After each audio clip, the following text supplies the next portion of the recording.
परंपरा है, आप जयप्रकाश नारायण की परंपरा है, उसके एक बहुत बड़े स्तंभ और पुरोधा रहे हैं। तो ऐसे महापुरुष पर यह जो टिप्पणी की गई है वह काफ़ी निंदनीय है। आप समझ रहे होंगे, जानते भी हैं कि उनके ऐसे महापुरुष के व्यक्तित्व को देखते हुए यह भारतीय जनता पार्टी की सरकार द्वारा जो यशस्वी प्रधानमंत्री कहे जाते हैं माननीय मोदी जी द्वारा नेताजी को मरणोपरांत भारत का सर्वोच्च दूसरा नागरिक पुरस्कार पद्म विभूषण से भी सम्मानित किया गया है। और ऐसे विशाल हृदय के व्यक्तित्व पर जो ओछी टिप्पणी की गई है यह काफ़ी निंदनीय है। और समाजवादी पार्टी गाजीपुर या जो पीडीए परिवार के लोग हैं इस घटना की निंदा तो करते ही हैं, यह भी मांग करते हैं कि ऐसे कथित संत को तत्काल गिरफ्तार किया जाए और उसके विरुद्ध उचित धाराओं में प्राथमिकी दर्ज की जाए।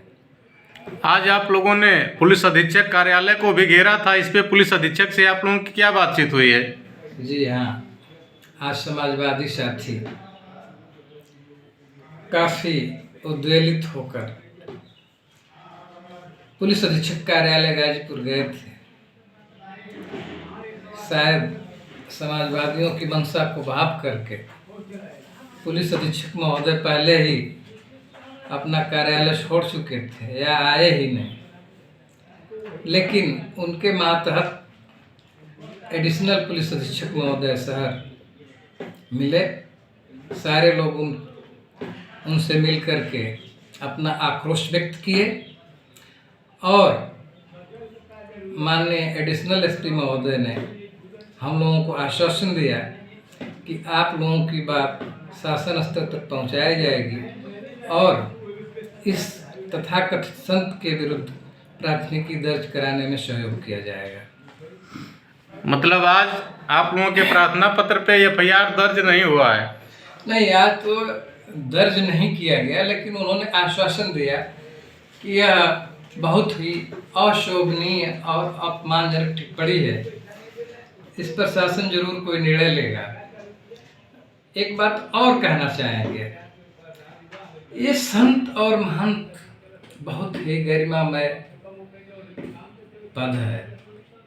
यह हिंदू धर्म के अनुसार जो संत और महंत की पदवी पाते हैं, उपाधि पाते हैं, उनका हिंदू धर्म में बहुत ही इज्जत सम्मान और मान होता है।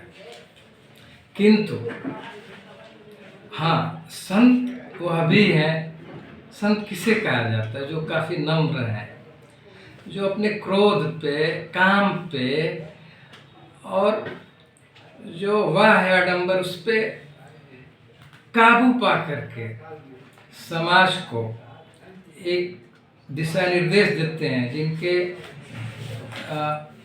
विचारों का लोग अनुसरण करते हैं, ऐसे लोग संत का दर्जा प्राप्त करते हैं। लेकिन कहीं से भी यह राजू दास संत नहीं लगता है, न तो महंत लगता है।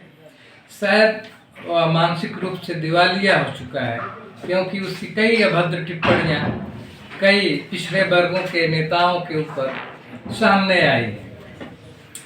यहाँ तक कि जो अयोध्या के पूर्व मंत्री और विधायक रहे हैं पवन पांडे जी, उनका यह भी कहना है कि यह सिफिलिस जैसे गंभीर रोग से पीड़ित हैं।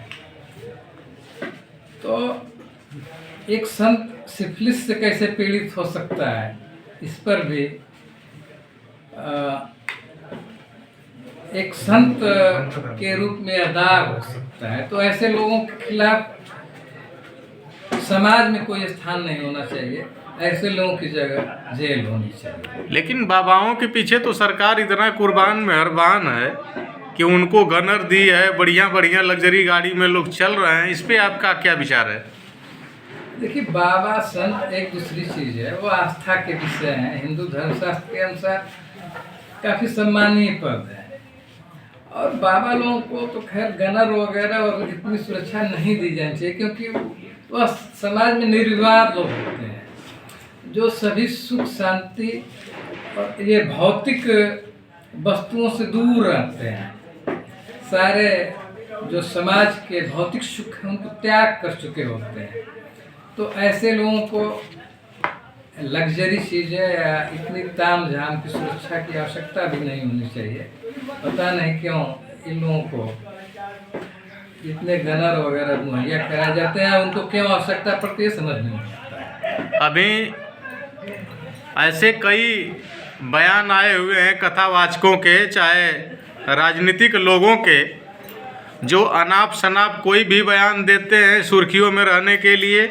जैसे पूर्व में दिनेश लाल निरहुआ ने कहा था कि असली यादव देश के, बाकी सब अखिलेश के।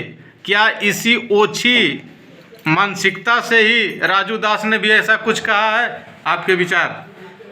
देखिए, निरहुआ को उसके गलत बयान का खामियाजा भुगतना पड़ा है और वह उस चुनाव में बुरी तरह से हार गया, क्योंकि भारतीय समाज में ऐसे बयानों को कोई जगह और कोई स्थान नहीं मिलती है। यहाँ के इस देश के नागरिक समझते हैं कि कौन भड़काऊ बयान दे रहा है, गलत लाभ लेने के लिए बयान दे रहा है।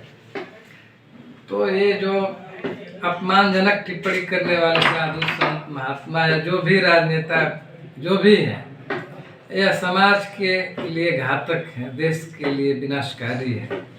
ऐसे लोगों को एक सभ्य समाज और भारतीय संविधान में कोई स्थान नहीं मिलना चाहिए।